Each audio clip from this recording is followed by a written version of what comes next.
We are the Guinea Pig Collective. All will be assimilated. Resistance is futile. Hey everybody, what's going on? Tommy and Cringer here of the Guinea Pig Collective. Right, Cringer? Say hi to all the people. And we're actually going to do a review of another toy. Which one? Ram Man from the 2021 Masters of the Universe Retro line. What do you think, Cringer? You think this one is going to be a good one? I hope so too. Let's get into it. Alright, so we got him out of the package, and what does he come with? Well, obviously he comes with the figure.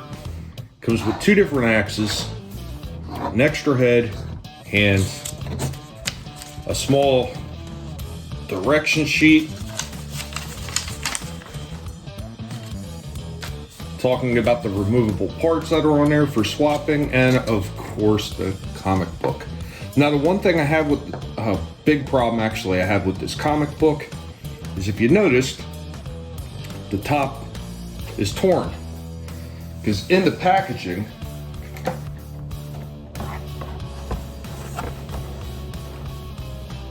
probably just make out the end of the comic right there, because when they glued the package down, they glued it right on top of the damn comic book.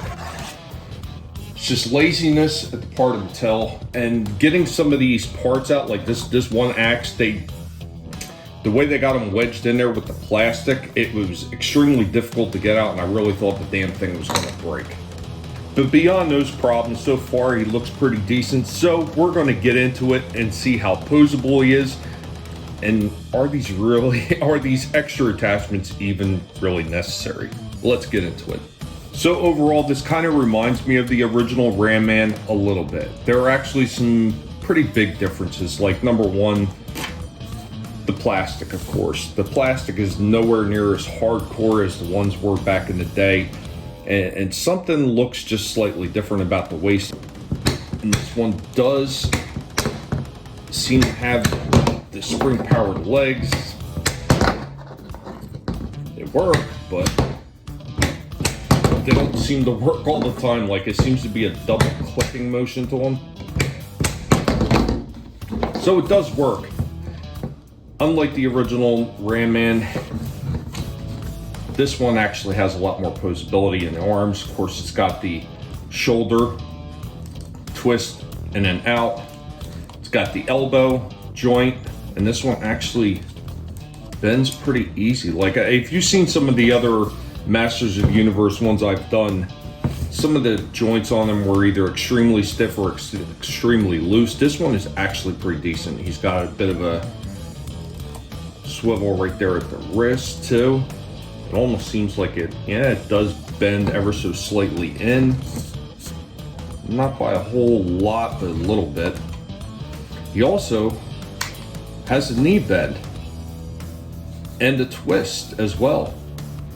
That is pretty interesting. Of course, the original Ram Man had nothing like that. He had no articulation whatsoever. He was pretty much a blocky figure, and I think the only thing his arms did was move a little bit like that. This one has actually got a slight amount head turn, but it looks kind of stupid with the helmet because it starts bending against his collars. But there is a slight amount of movement in the head, which of course, once again, the original one did not have that. So far I'm liking what I see. It's pretty decent. We'll swap out some of these extra parts and see what he looks like with them. Are they even necessary? Alright, so we got the changes in. Obviously he's got the other hand, because the hand that it comes with for the left hand is just a closed fist. So now you got an open hand, and you actually put the second axe in there. We changed out the open faced helm with the closed faced helm. Is it necessary? Not necessarily, but it adds a little bit more playability to it, because now he can have a second axe, and the second helmet is nice because one is more the traditional toy look, the one that you've seen in not only the cartoon, but some of the later mini comics that came with him as well.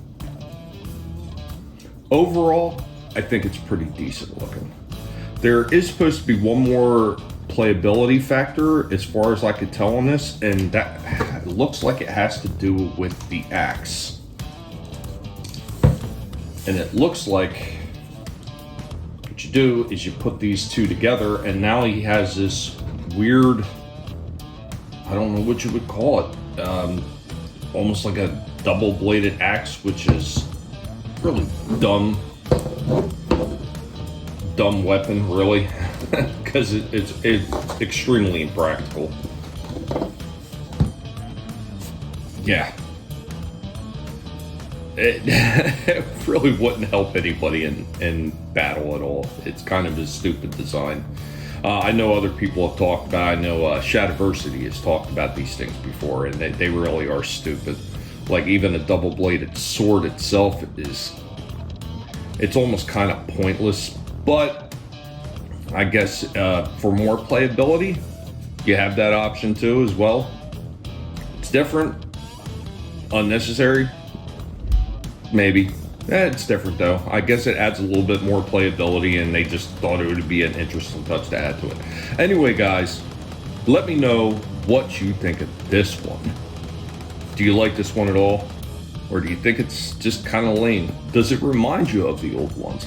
Let me know what you think in the comments down below. Of course, as always, if you enjoyed this video, go ahead and destroy that like button for me. And if you are new to the channel, or if you are returning and you've been unsubscribed, we here at the Guinea Pig Collective would appreciate you resubscribing.